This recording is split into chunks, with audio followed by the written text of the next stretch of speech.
what would be of greatest interest to you? To ask something that's not only appeals to the West, but also to the Indian mind that has thought about these things perhaps much longer than the Western world, considering both the West and the East. What do you think would be the greatest significance and lasting, not just passing significance, but something that is enduring, that's worthwhile?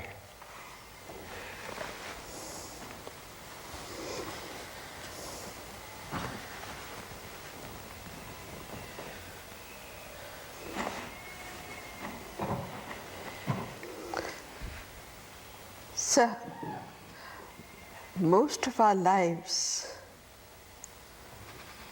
are so futile. Yes.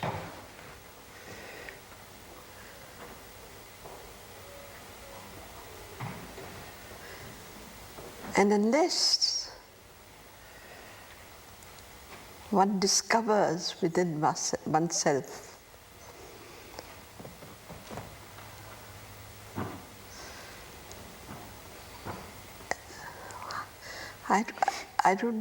I want to use a right word. Perhaps the capacity to leap out of the futility. To leap out of the futility.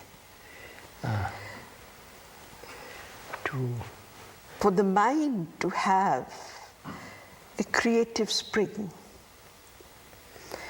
so that it can move.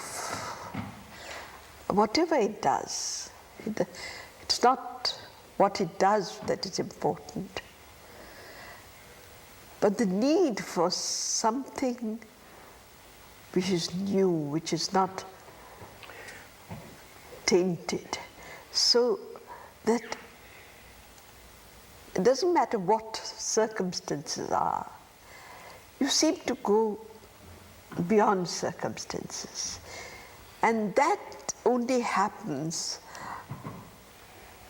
when the mind is not dependent on anything. And it has some space, some perception. And I have been wondering, perhaps it's a difficult question, but it's a question on which I have been pondering for the last few months. And that is, what is the ground of the creative? I wonder what you mean by creative. I mean, an artist says he's creative, a poet, a thinker, or some new discovery by a scientist. Would you call all that creative activity? Perhaps. But it is limited. They might not acknowledge it. So why do you bring in the word limited? Oh, don't let's use limited, partial. Even that stuff. Why do I bring in? Because I don't know the other. No, but it's partial because it is not relative to their daily life. Again.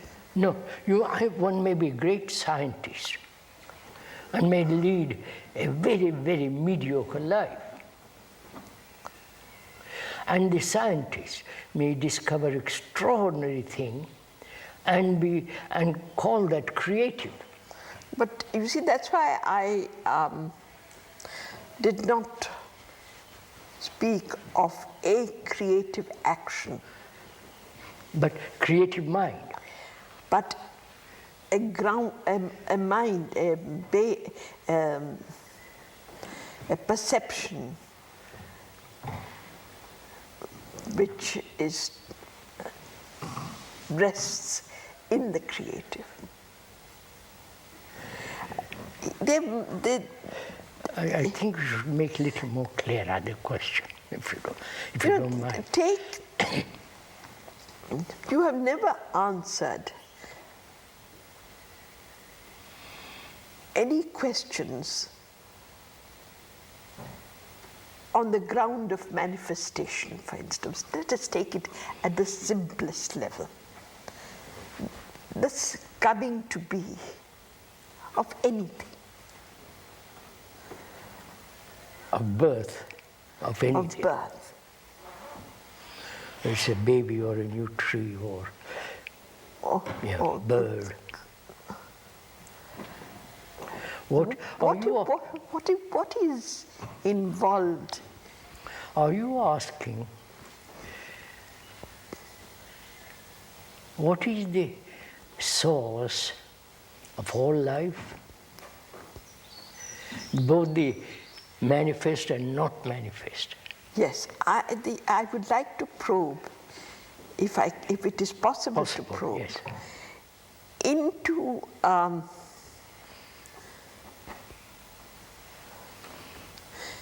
what you have said just now, the unmanifest and the manifest and the pre-manifest.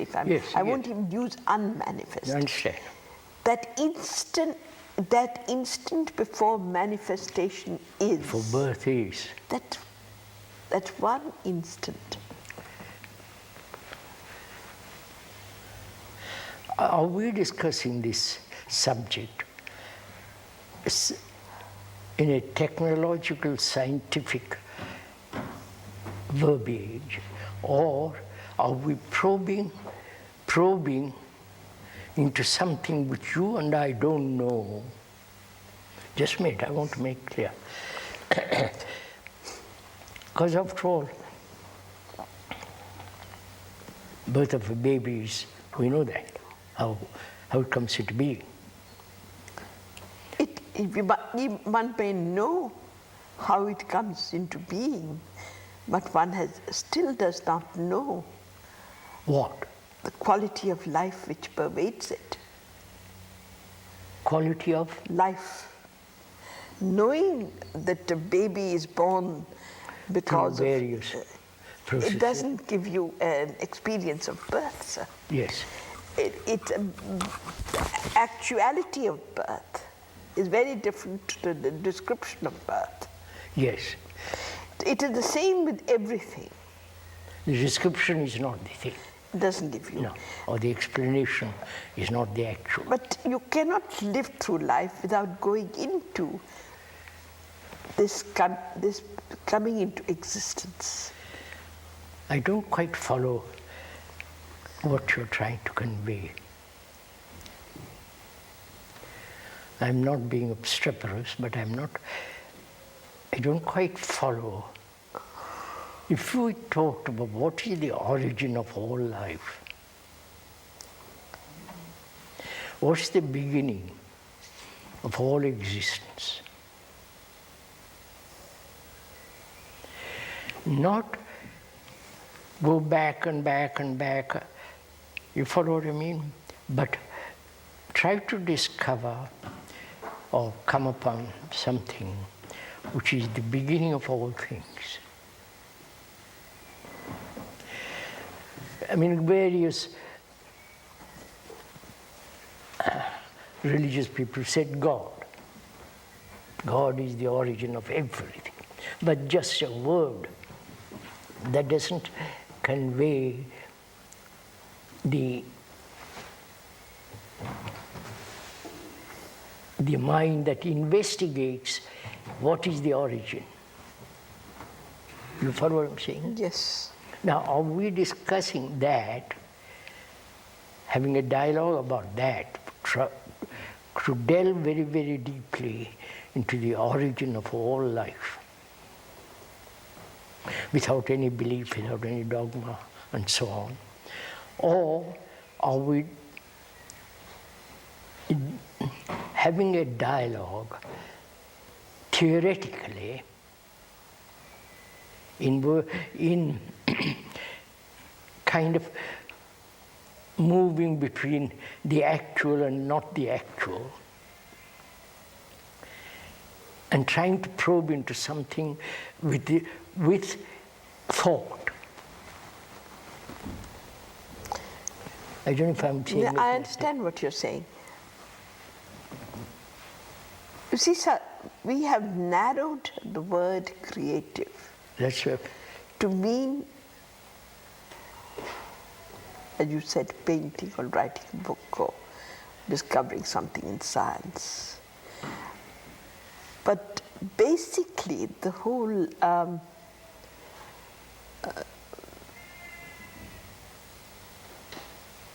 meaning of a tree, a human being, the earth, the sky. I mean, man has asked this question. Of course he's asked this question. He's asked, what is all mean all this, and from what is where the origin of all Yes, this? where does it arise? Yes, that's it. What is the ground From which it from which arises? all this arises? That's what you're Yes. asking, isn't it? Yes. What is the source of all existence, all life, all action? Right? Now, how does one inquire into that?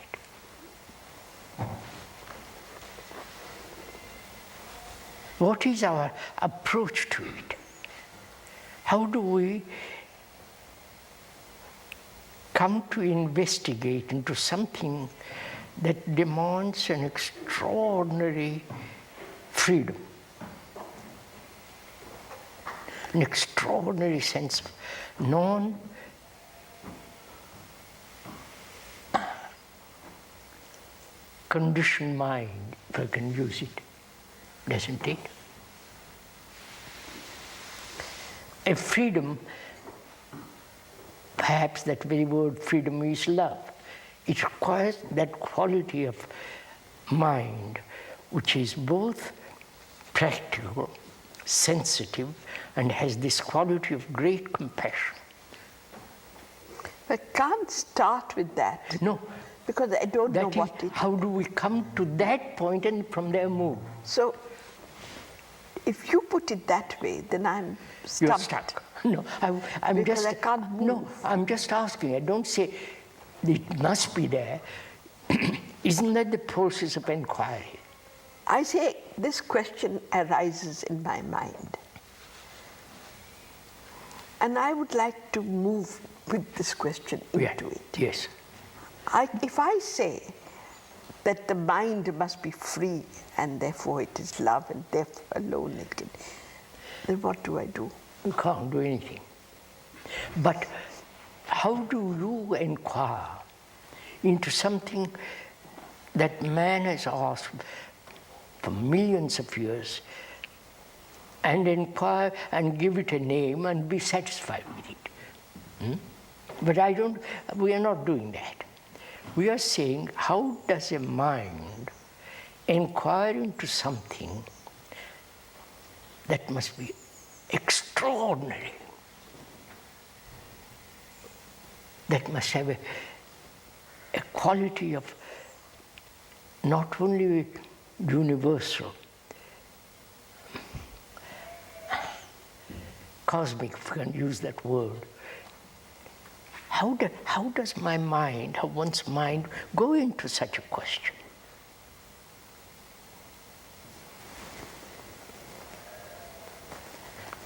Into something of supreme order. How does one's inquiry begin? Where?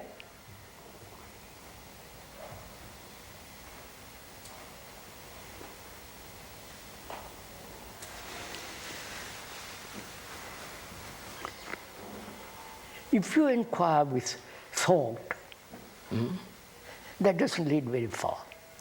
No, I'm not. You asked, how does the inquiry begin? Yes. What is the manner, what is the approach of a mind that wants to inquire into something that it doesn't know or aware, something that demands an extraordinary quality of deep subtlety, deep capacity of order and so on. Where do I begin? Obviously,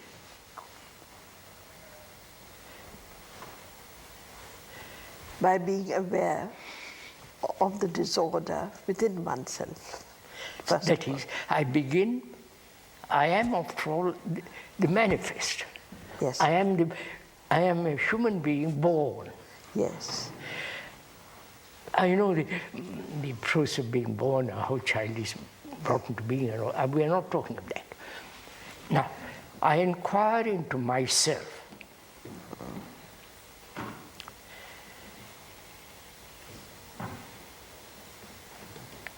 Where do I begin? Let's go step by step. It may take a little time, but where do I begin?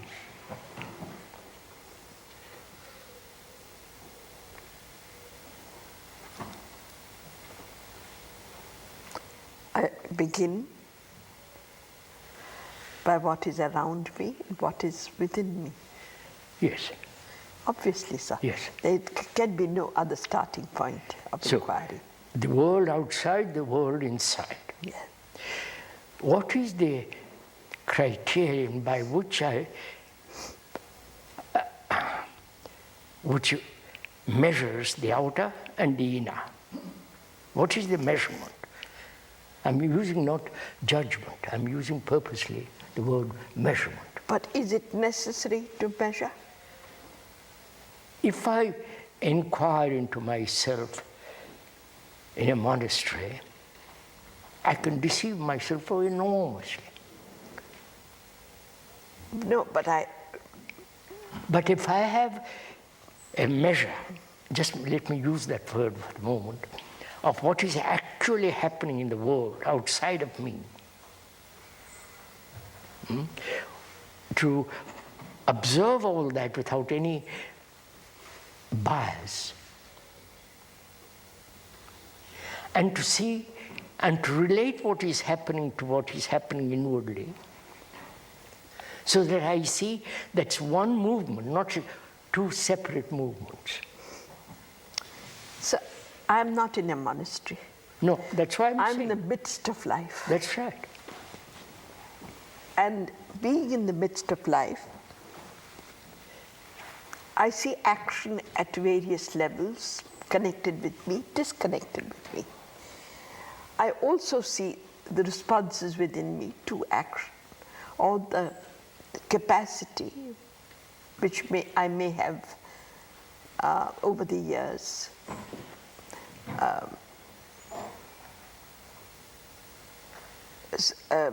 been able to even remain without reacting.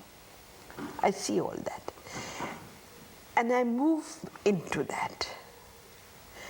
I move with it. It's not into it, but with it. You are it. Yes, that's why I say. Don't say I move with it. Yes, I am it. You are this. You see, it is easier with the interior movement to say I am it. It is much more difficult with an exterior thing to see. If you tell me that I am all the wars which are taking place, that's very difficult for me to see. No, we are responsible for all the wars that are taking place. Yes, In a deep sense of the word. Yes, but that's a distant thing to me. You must understand. That responsibility is a distant responsibility. I said, yes, perhaps if I take it to its ultimate, I am responsible. But I can't link it to in the same way with which I link a response within me. Right. naturally a response within me is a living response, which has much more vitality. My next question, would it deviate from what we're discussing? Why don't you feel total responsibility for the wars, the brutality, the terrible things that are happening in the world? Why doesn't one feel totally responsible? How is one totally responsible? I think that... By being born? No, not involved. No, by being born? No. Then is the question of original guilt. Then no, as a living, grown-up human being, all my tradition, all my way of living, way of thinking, acting, as a nationalist, this or that, has contributed to this, to the present state of the world.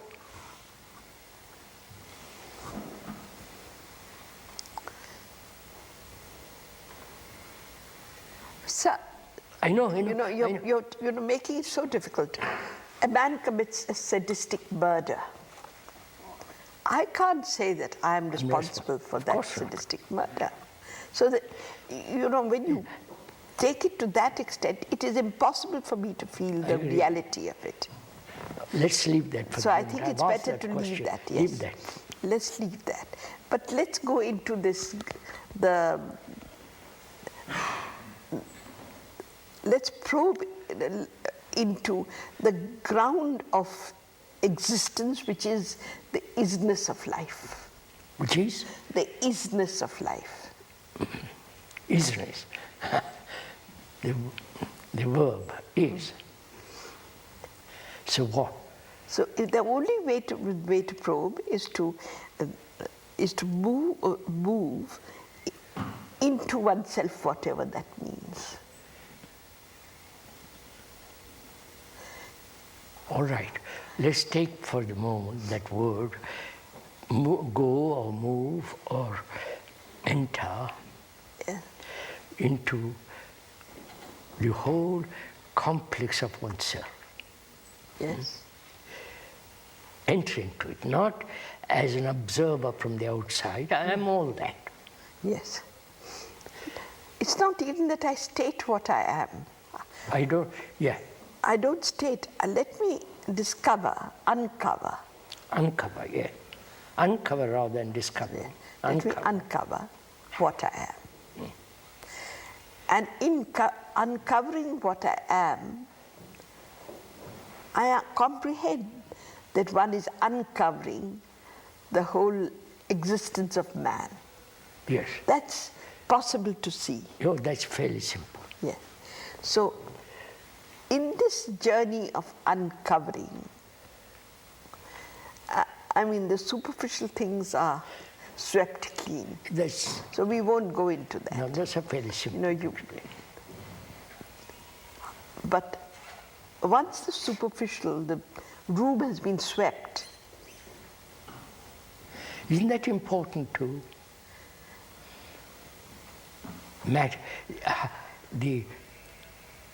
Who sweeps the room?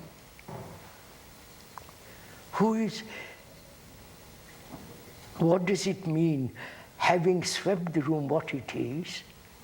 You follow what I'm asking? It is the sweeping or cleansing or uncovering, completely moving away from all the superficial reactions, superficial conditioning, and then trying to enter into the nature of the movement that conditions the mind.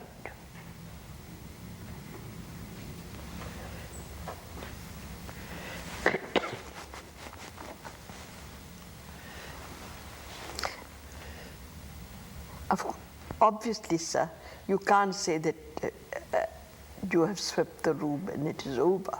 And the dust gathers again. Yes. So it is sweeping is a movement which is part of living. You can't.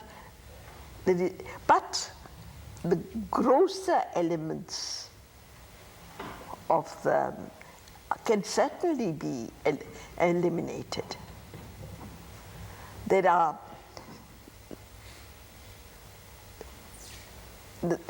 the subtler things survive in corners which you have not been able to get to. But the more obvious things, it is possible to sweep away. Yes, obvious things can be. Yes. Like, no, we must be little more. Then let's go Let's into go it. little, what are the obvious things? No, you know, for instance, Krishnati, ambition. Huh? Ambition. Ambition. Or envy. Yes. Hatred. Or hatred. No, but you know, Pupaji, really, to be free of hatred, to wipe it, no, just go into a little bit. To be free of hatred means something extraordinary. To be free of all sense of aggression, all sense of Do you think there is no enemy. The enemy is you.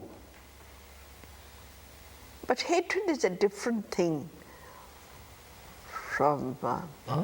hatred is a different thing That's why I want from the little- quality of aggression. Let me put it, let's go into it a little, sir. Aggression is related to hatred. Because an aggressive nation or aggressive person inevitably hurts the other. No, but And that hurt breeds hatred. It's part of the same movement. yes, that's why I say that there are the coarser things and there are the subtler things. Hatred, anyone who has known hatred knows that hatred is a very powerful thing and a very destructive thing. But aggression may be to some extent part of one's nature even. Yes, You see, it may be that you are the makeup of your from the animal and so on. no, and the whole being, as a human being, to survive. you are more assertive than another. That is aggression. Yeah, yes. And to be assertive is not hatred. I'm trying to, Most, it's the move. subtler. Let's That's move. why I made the distinction between the grosser things which are possible to sweep clean. But how do one know what is gross or what is subtle? What is the mind that says this is? That's why I think the only way to move into this is to see that nothing is trivial. Nothing, that no reaction Is trivial. is not only trivial, has its source Yes. in one's conditioning. You know, sir, I saw recently the casting of a tremendous metal cauldron, about 7 feet in diameter. The slightest flaw, it didn't matter how slight it was, would have cracked the cauldron. And it's exactly like that. It doesn't matter how slight this, how subtle, how it still cracks the investigation. I understand that. Are you saying to me that it needs a great training great discipline, a sense of tremendous control, like the potter producing a marvelous thing. It needs great attention, energy, and very, very subtle hands and so on. Doesn't it? Oh yes, it does. And this is where I think one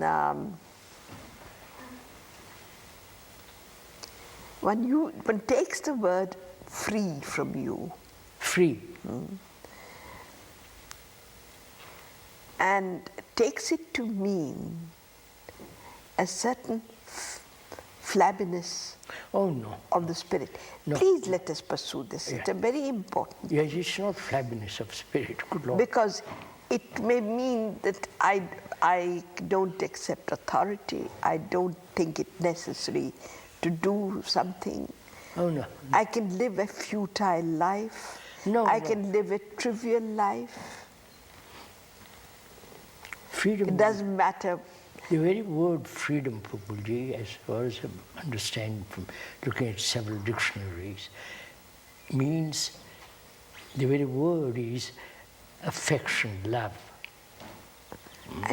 And a tremendous Of course. discipline.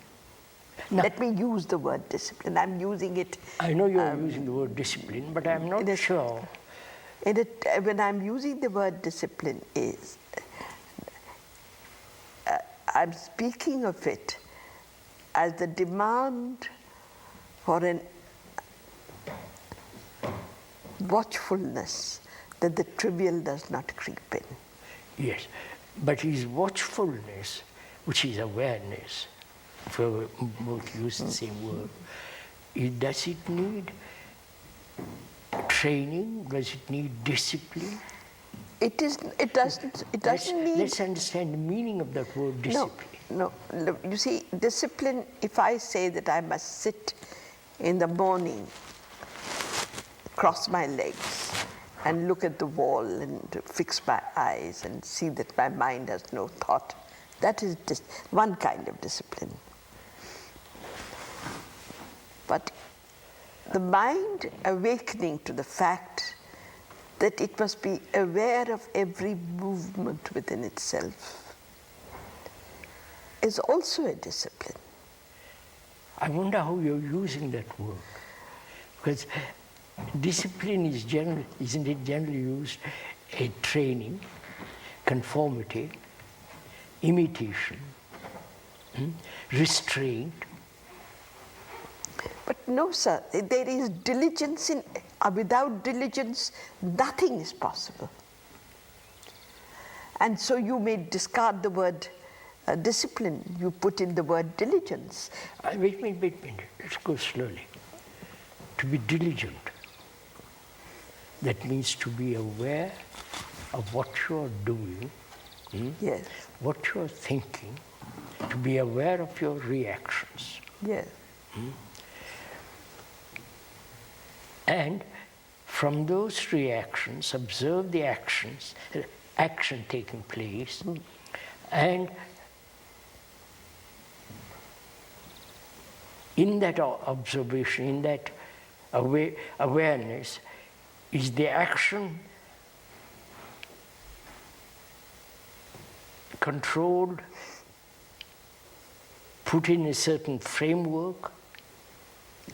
No, See, obviously. what I'm objecting to is, if I may, subject to discussion, what I'm objecting to is the word discipline altogether. No, but sir, you have become, if I may say so, allergic to that word.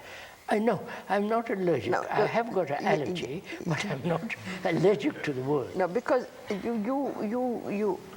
you use it to mean putting it into a framework. Yes. But wait a minute. And I also mean the very act of learning is its own discipline. Yes, so yes. But how does the act of learning come to be? You see, take it one step back, further back. From what does the need for observation arise? That need, Why should I observe? for a very simple reason. It is possible for a human mind to change something, to change himself, to change the world which is entering into such a catastrophic area. Yes, but in order, if I start with that premise, No, it is so. all right, now if I start there, or I start with sorrow, which is much more, very often the real ground from which one starts. It's very complex, yes. Yes, the ground, it's really sorrow. That, but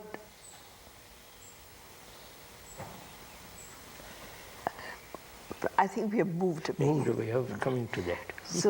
So let's go back to this question. What we started out was the origin, the ground of all life. Yes. Then to inquire into that, you have to inquire into oneself.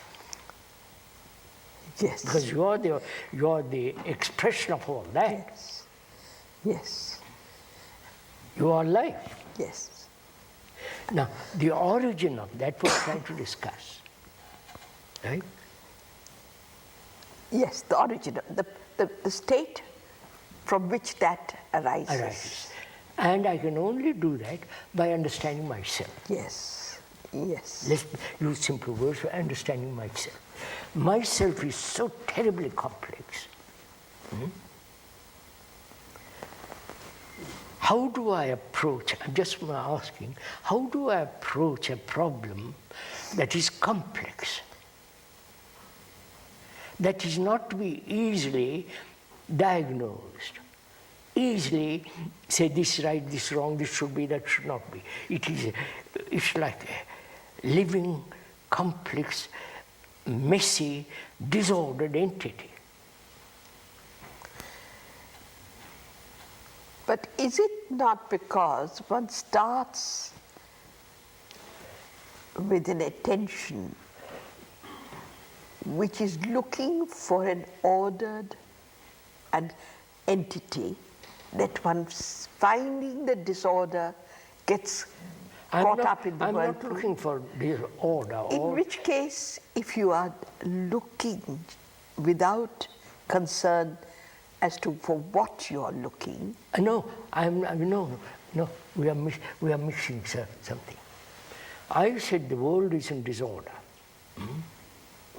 I observe it, and the world, I see I'm also in disorder. I begin with that. Yes. I'm in disorder. Yes. Human beings have created such disorder in themselves, and therefore outwardly lived it for the moment there. Now, how do I comprehend, be aware the origin of disorder? You follow what I'm saying? Because if I can begin to understand the origin of disorder, I can move more and more and more deeply into something which may be total chaos but is orderly. You follow what I mean? Isn't it by being as simple as possible about it? Yes, that's what I'm trying to be. I am in disorder. So by using, I have certain instruments of inquiry.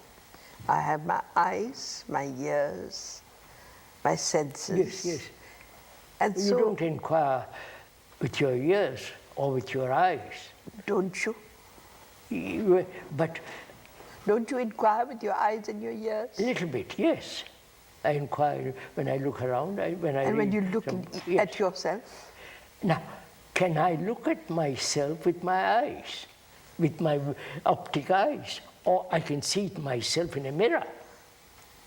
But I can't see the complexity of myself with my eyes. I must be aware sensitively, without any choice, into this condition.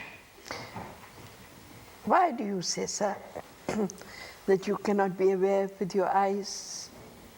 That is, again, what do you mean with your eyes? The inward eye? No, but there Or the is, optic, there or is the a way. ordinary- There is a way of looking out, and there's a way of looking in. You can looking in, all right, looking in with your eyes? Looking in, listening in.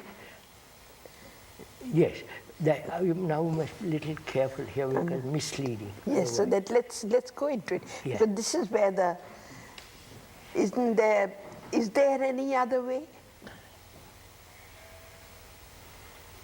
Yes, I think there is. Well, let's go into the other way. Now, first of all, let us go into the way, whatever it is.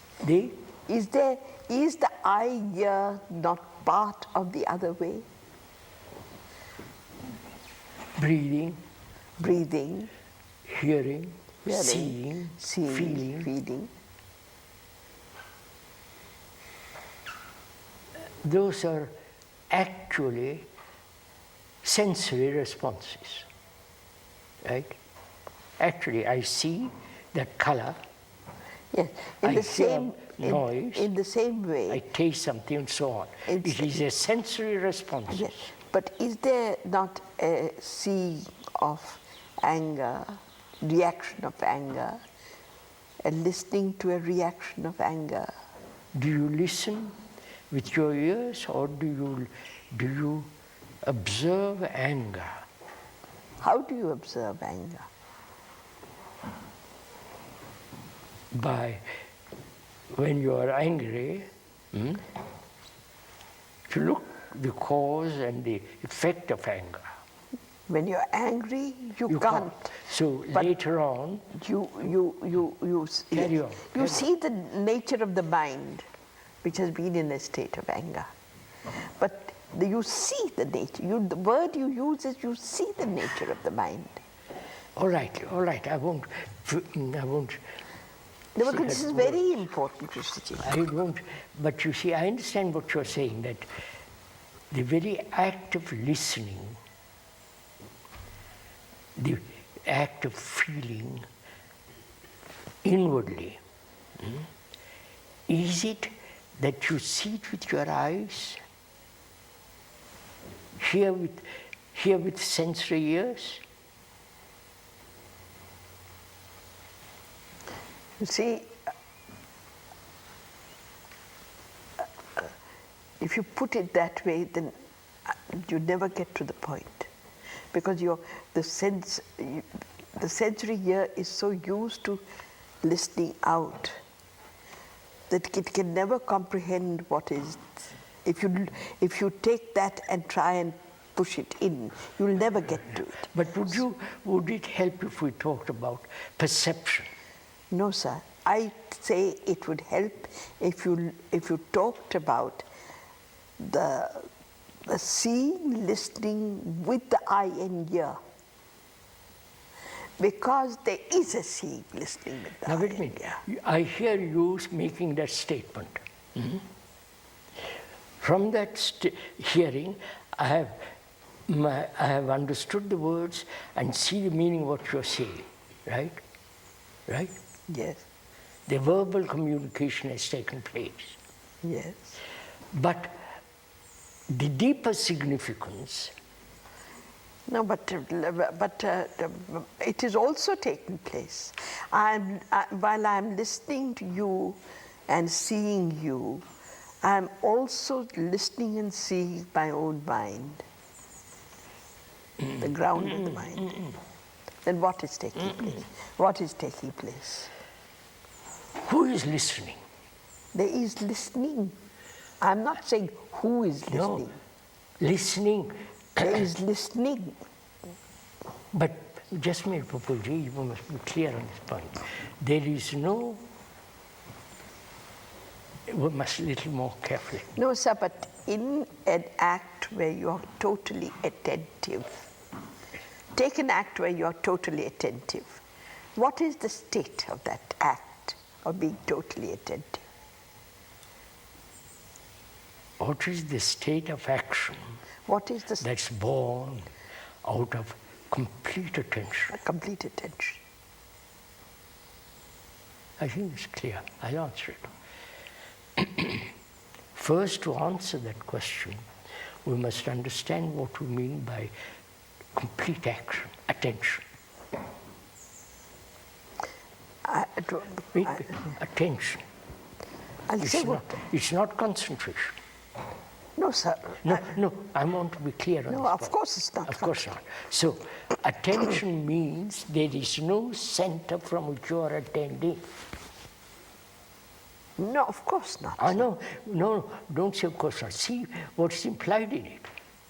You see, sir, I would like to ask you one thing. Are we still dusting the periphery? No, I don't want to. If you're not dusting the peripheral argument and inquiry is then relative you see, meaning. Yes. then when you ask that question, unless clear, I can that's all. understand what attention is, I can't even take the first step. So I just want to be clear. Attention means, what does it mean? I attend completely. And you see, to attend completely is for the eye not to be there.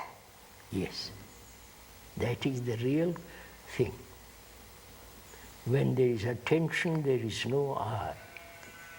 It isn't I am attending. There is only that state of mind which is wholly attentive. So that all the senses, Yes, or it's the whole body, the whole being is awake, if I may say so. Yes. You Being can is use awake. that And word.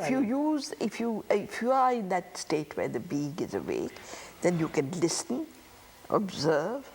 Yes, that's yes. It's there. Yeah.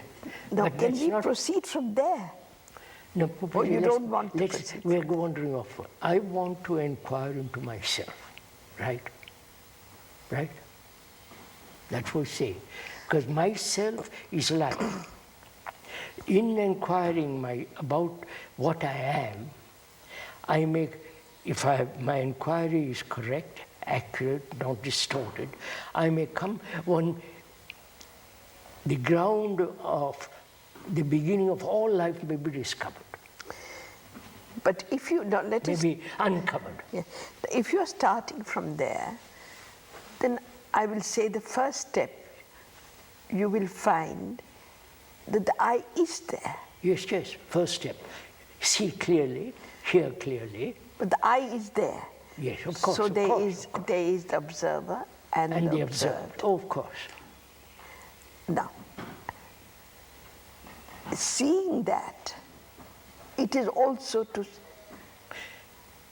Now wait a minute, don't move away from that. I know there is the observer and the observed. Is that so? I'm inquiring. how do I I, have taken it for granted. no, first, obviously, sir, when I first start an inquiry, I start with see the it. observer. Yes, I start with the observer.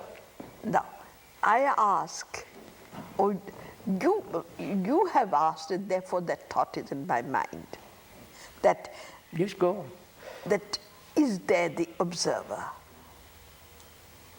Is there an observer different from the observed? Yes. Now, having that statement within me, I look for the observer. Yes. Who is the observer? I look for the observer. Yes. Inquire into the nature of the observer. Now let's go slowly into that. Because if I understand the observer, and if there's an understanding of the observer, then perhaps the observer may see the falseness of this division between the observer and the observed. Who will see? Not who will see, but the perception of what is true. Perception, not who sees, No. perceiving. No, so the only the seeing of what is the truth of the observer will end the state of division. Of division, yes. Yes, that's what I've said 1,000 times. In the Yeah, state of yeah. division. So, and ending it's not a one process, one act that I end the process of division. I mean, you might say it happened once and you have seen everything, but it doesn't happen that way.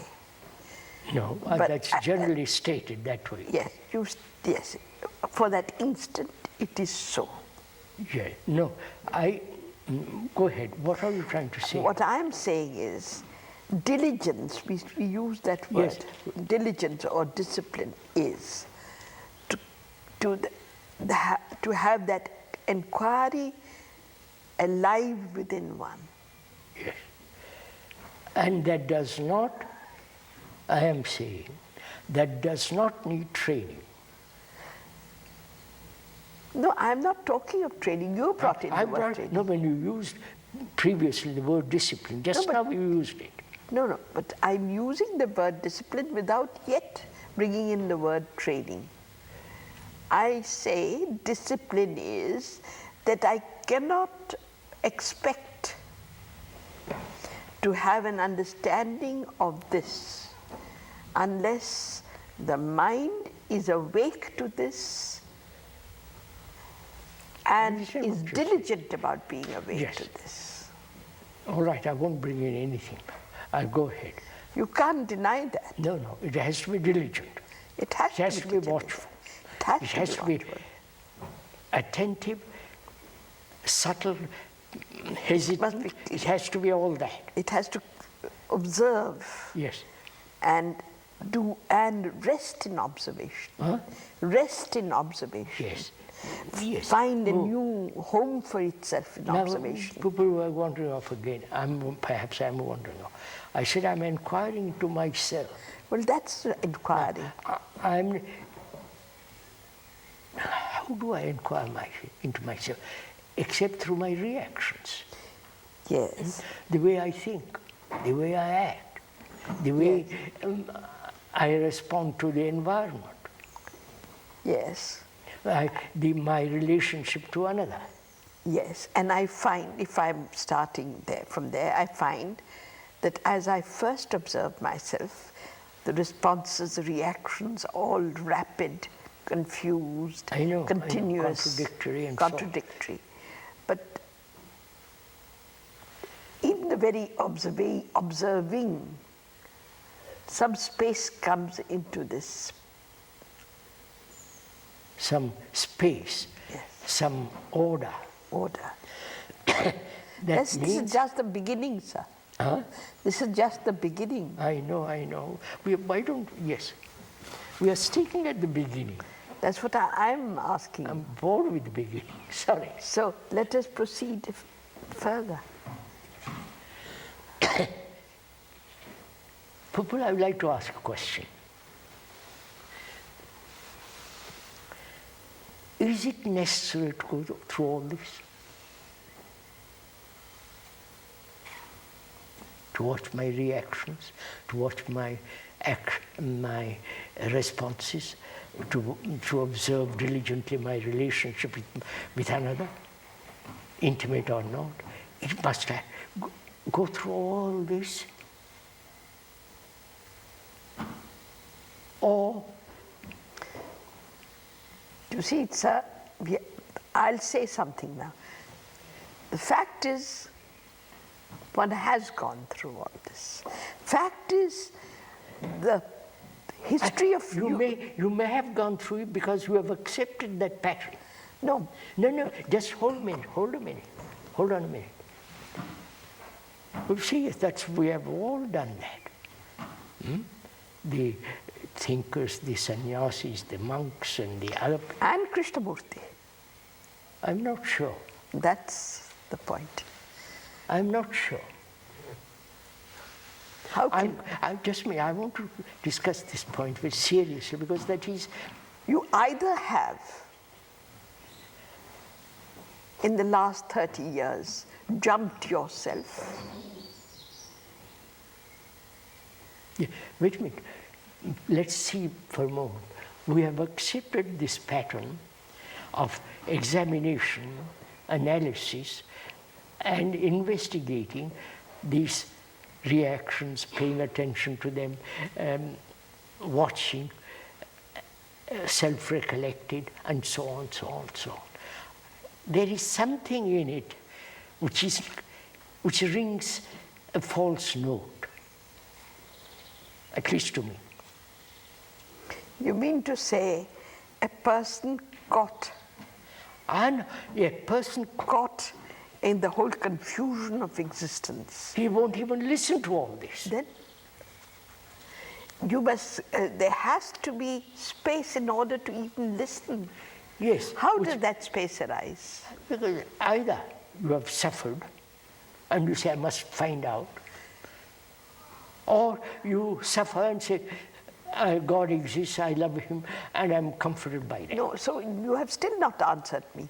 You say, is it necessary to go through I'm all this? asking that. I think it may not be. Then show me how. You can't make... Wait, I'll show it in a minute. Let's go into it. If as long as you accept this analytical process, which we'll call for the moment the analytical process of inquiry, watching diligently or reaction, all that, we'll use one word for that, this analytical, self-introspective, this constant watching. It's not analytical. Look, all right, put it out. Constantly watching. Yes. Constantly inquiring. You follow? I feel, as I say, that man has done that thousands of... He has not, sir. Oh, yes, he has. He has not. He has done something quite different. What has he done different? He has looked at his mind and tried to suppress I know. that That's which part was... of the pattern. Suppress, escape, substitute, transcend, that's all within that framework. It's not the same thing as to observe No, without trying to do anything about the observation. No, I am asking, we are not meeting my question. If I may point out, perhaps I may be wrong. You're not answering my question. Must I go through all this? See, the word must I is a very... All right, I won't use must. Because is it necessary? Is it imperative? Is it essential? That I must go through this? No, but are you trying to say that out of the middle of chaos, you can leap to a state of total non-chaos? No, I wouldn't put it that way. You see, you're trying to... No, I wouldn't put it that way. Then what are you saying? Either you're saying... No, I am saying very clearly. I am saying humanity has gone through this process. Some diligently, some sacrifice everything and so on. This has been the pattern of our existence. Some have done it, right? Right? Inquired, analyzed. I want you to search, introspective examination, diligently watching every action and so on and so on. At the end, he may be just dead entity with some concept, illusory concept. He may not be. I said may not be. And very few, very, very few have gone out of it. So I say he may not be. But when you say that is it necessary, then you have to... I know. If it is not necessary, then show me the other. Show me the other. That's what you're saying. I'll show it to you.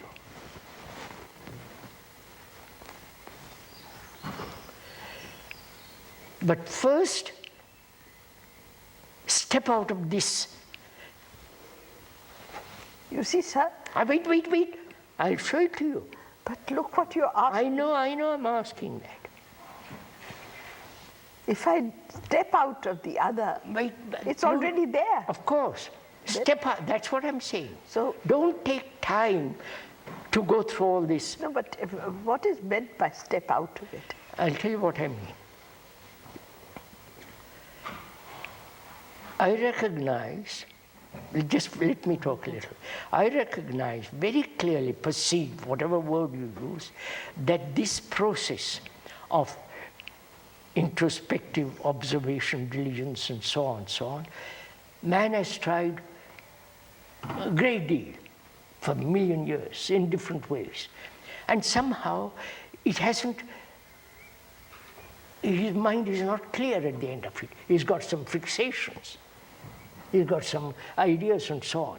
Somehow this quality of movement is very, very shallow.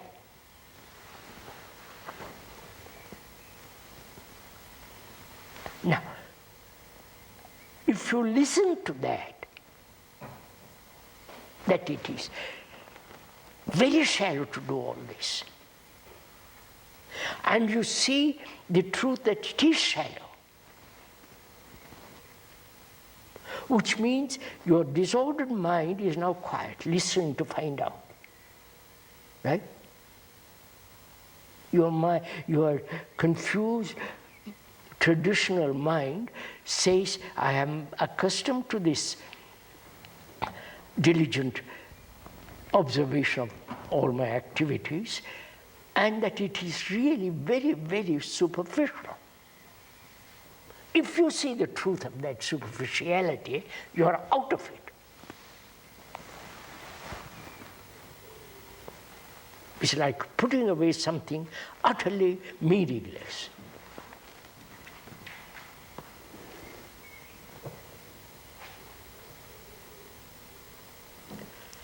Now wait a minute, let me put it down the other way.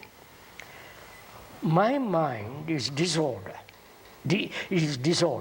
My life is disorderly. You come along and say, be diligent, watchful of your actions, of your thoughts, of your relationship, diligent, be utterly watchful all the time. And I say that's impossible. Because my mind won't allow to be diligent all the time. It is not diligent, it's negligent. And I struggle between these two, being diligent and negligent. And I say man has done this. But you mean to say, Krishnaji, a mind which is not capable of observing?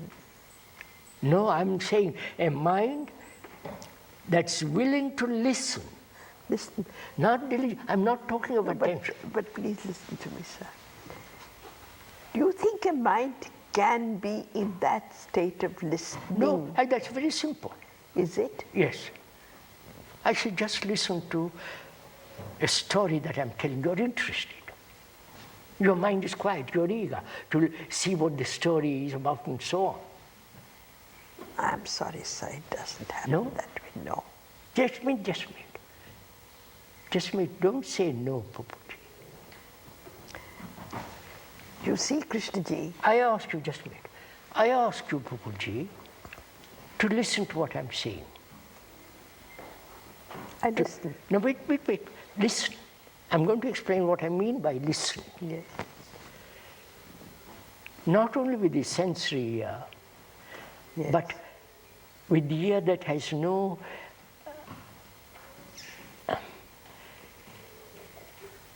movement, that is really listening. That's not translating, that's not comparing, that's not trying to find what, listening. I'm listening to what you say. So completely. Then, if you are so listening, a man comes along and says, don't go through all this diligent process. It's false, superficial. If you say, if you hear that, the truth of it, what takes place?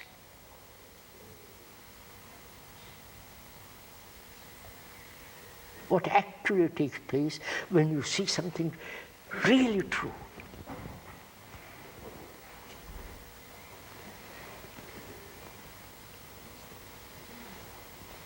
Now, is this diligent process, it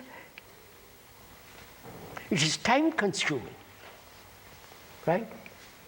I have not time, my life is so short. I've got so many problems. And you are adding another, be diligent. And I say, please, I'm worn out by problems, and you have introduced to me another problem. And I say, please, you have problems. I know you have got many problems which are all interrelated. Just forget that for the moment and listen to me. That's all. Sir, if that was so, listen, sir. I listen. If I could listen, and I do listen, to music in that way. Music is different. But to listen, Yeah. if I listen to music in that yes, way, I understand that. it should change me totally. No. It does not? It's not. Of course not. Then? We are moving to something. No, I want to. You are talking of a mind which is already. No. I'm using the word in inverted commas. No. So. Yeah, So. a mind Which is mature already, listening to a statement like that. No. There is a. See, people, that I am not sure. We have not made our minds so immature that we are incapable of listening to anything. But how, you see, Krishnaji, you start by making things impossible. Of course. You see. And no, see the truth, something impossible. Then we have to. It's but the tremendous kind of energy which is needed Yes. to deal with an impossible thing. That's what it is. This has been possible, this diligent affair. I said, it's so trivial.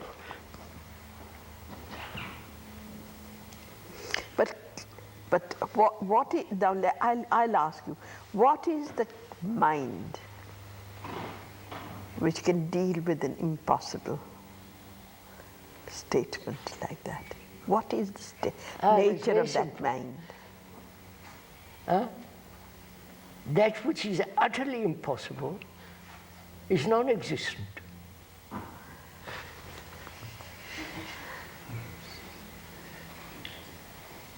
So you see, We are thinking everything is possible. no. So you are. I'm getting. No. You see, such a way you're getting to, sir. You are saying what you have said just now is non-existent. So with a non-existent mind, No. listen. Look, Pupilji, if you and I, both of us agree, just even temporarily, that this diligent process has really led nowhere. It has led to various activities which may be beneficial and so on, but the Inquiry, which says, I must go to the very source of things. Not through this way, obviously. No, obviously, that I would accept. That's all. No, if you accept that it's not through diligent awareness. No, but sir, even to come to a point when I say that it cannot come to it through this. Therefore, what has happened to your mind? You have put this aside. Yes. Now, what has happened to your mind that said this is too trivial, too superficial? Out. Put it out. What is then the quality of your mind?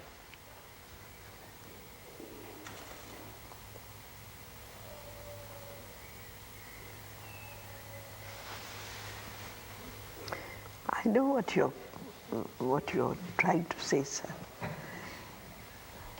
No, you answer my question. What is the quality of a mind which has been caught in the process of diligent inquiry? This time-consuming diligence, when it sees that it has no deep fundamental value in the sense that this diligent process will lead or help to comprehend, come upon or uncover the origin. This process is not, because it's time-consuming. The other may have no time at all. But look at the danger in what you're saying. The danger in what you're saying is that I will not be concerned with sweeping the room. Oh, no.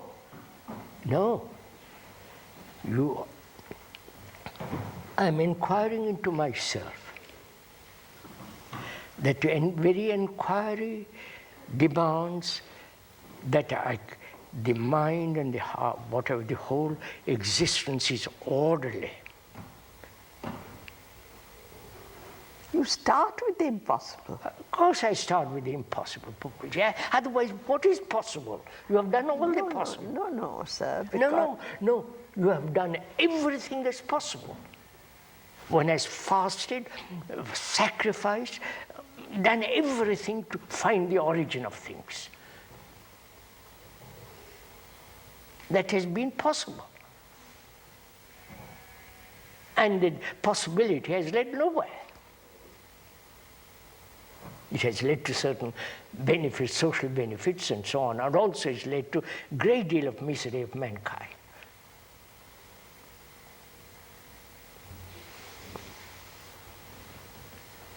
So if you tell me that this diligent process is time-consuming and therefore time-binding,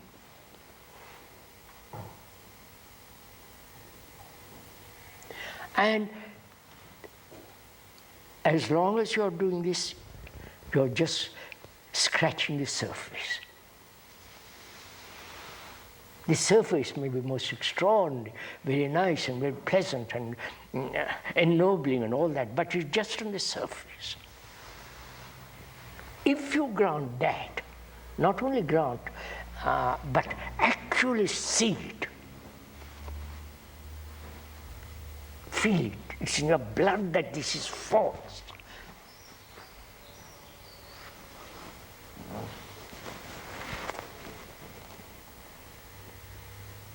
You have already stepped out of something that is the ordinary into something extraordinary. And we are not willing to do that. We want to go through all this. We treat it like learning a language.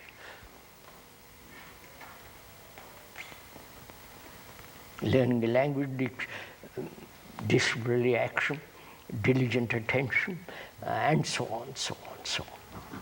We carry the same mentality into the other. That's what I object. I put aside the other. No, I It is not a game we are playing. no, I'm not playing the game. You put aside the other. Which means careful, people. It Which means this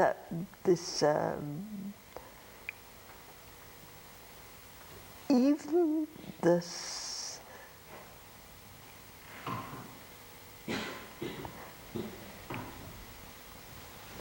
seeing, listening is at an end, if I may put it this way. which means what?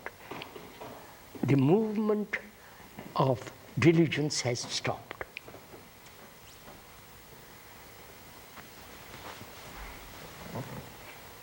Right, of course. If that is false, it has gone.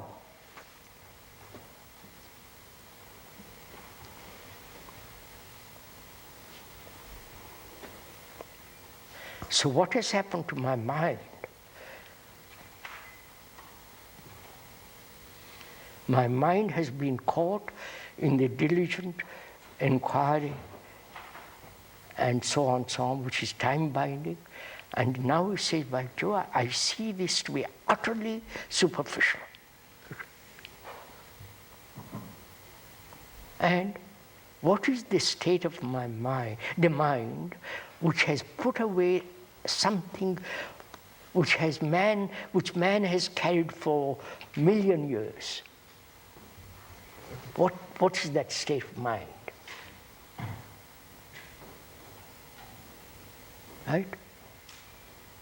It's a fresh mind, right? It's a totally new mind.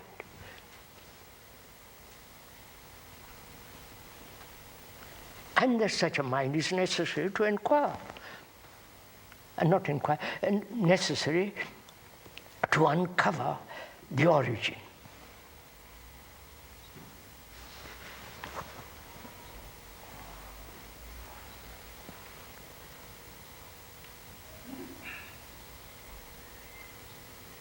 If I talk like this to a very disciplinary and religious man, he wouldn't even bother to listen. You say, it's all nonsense you're talking about. But you, in our dialogue, you say, let's go into it. And so you have put yourself in a position of listening, find out. But if you keep on repeating this diligent process, you're still like everybody else.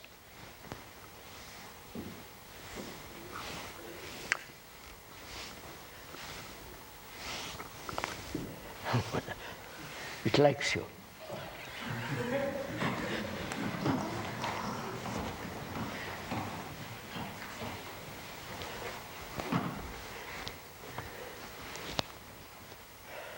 All right, good.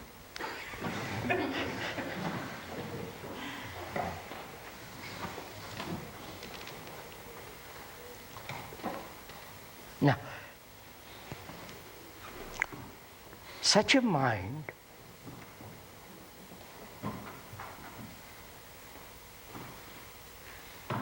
first of all, such a mind has no bondage.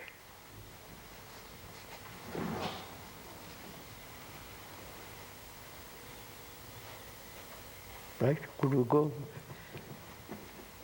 Has no bondage to time.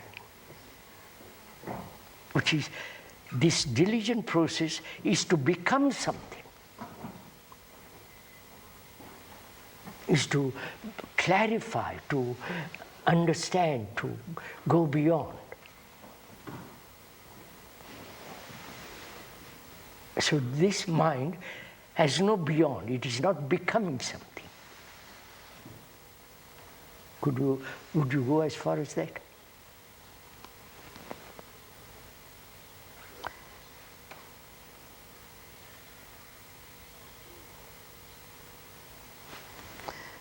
See, the moment movement ends, No, I'm asking, would you go so far as to see the fact such a mind cannot have any kind of dependence, attachment, and so on? It is.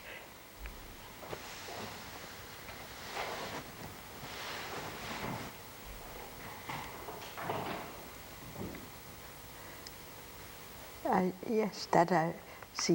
Which means That because that's a yes, because if when as movement ends, the movement of becoming. all this which you have talked about is the movement of becoming. That's right.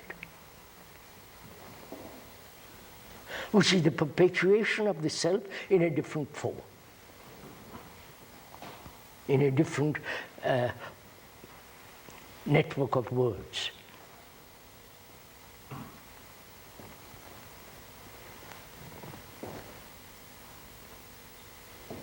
You see, if you tell me this, and I start out to uncover the source, and to me that's a passion. I want to find out. I'm not just playing a game. To me it is utterly necessary.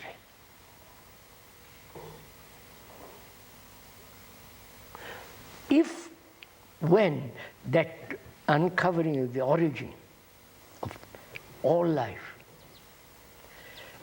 when there is that uncovering of it, and it's there, my life, my actions, everything is different. Must be. But the other diligent process, my God, I'll die at the end of it.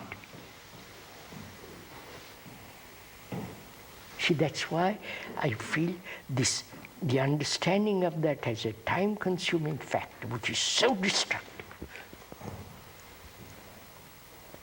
Time-consuming is necessary to learn a technique, but this is not a technique to be learned.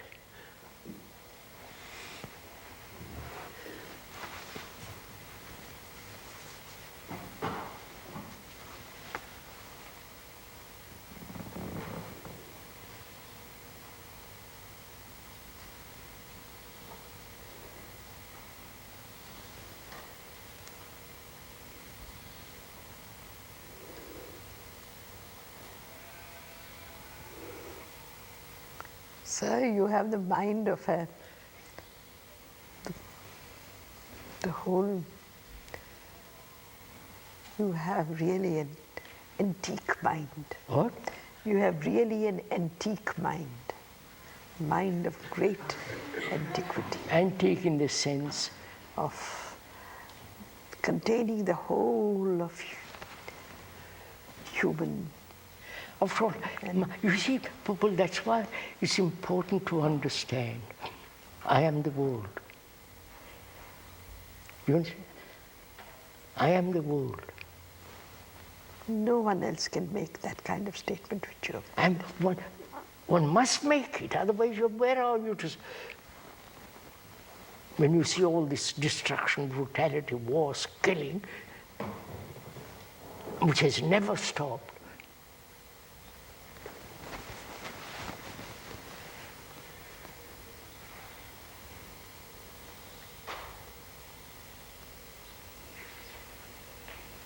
a man who loved, he wouldn't be British or Argentine or Israel or Arab or something. And he couldn't kill another. So, I see this process has been going on for thousands and thousands of years. Everybody trying to become something. And all the diligent workers are helping man to become something. Illumination, the enlightenment is to achieve enlightenment. It's so absurd.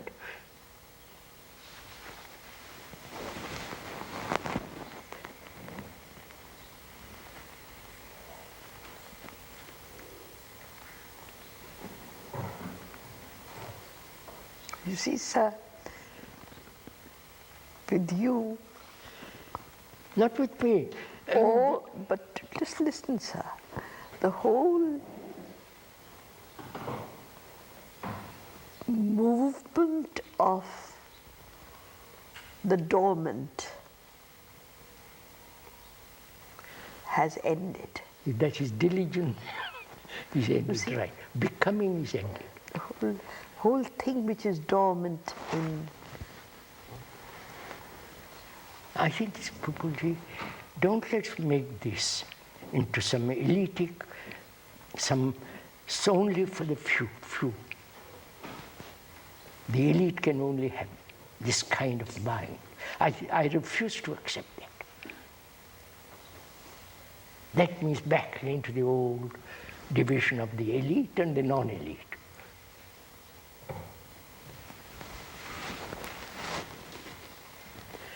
Any person who gives attention, who wants to hear, who really says, I must find the source of life, and to be passionate about it, not just casual.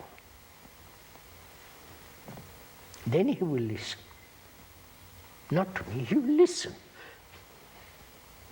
It's in the air.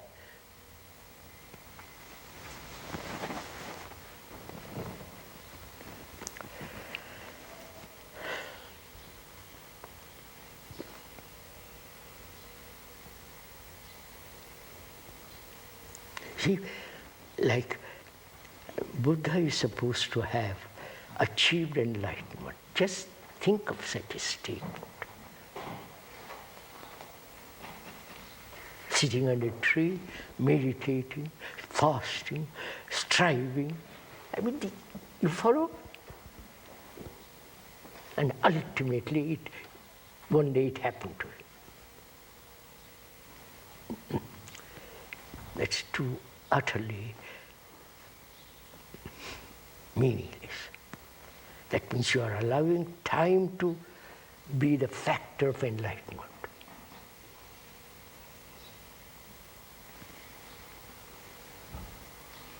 Time, factor of deep, profound understanding.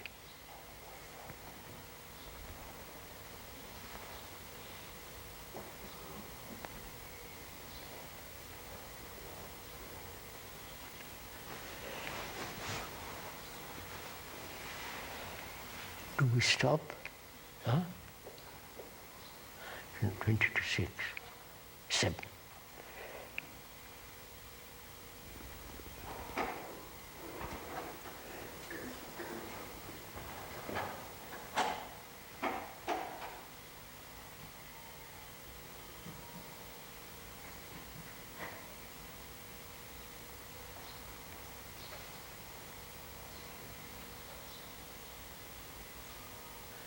People are committed, that's why.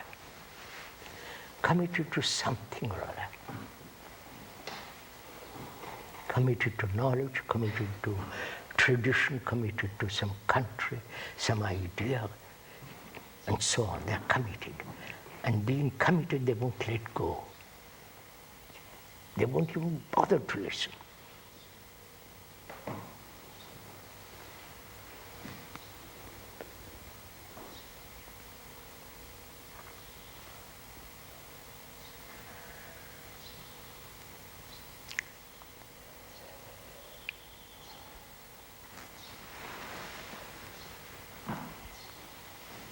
Enough.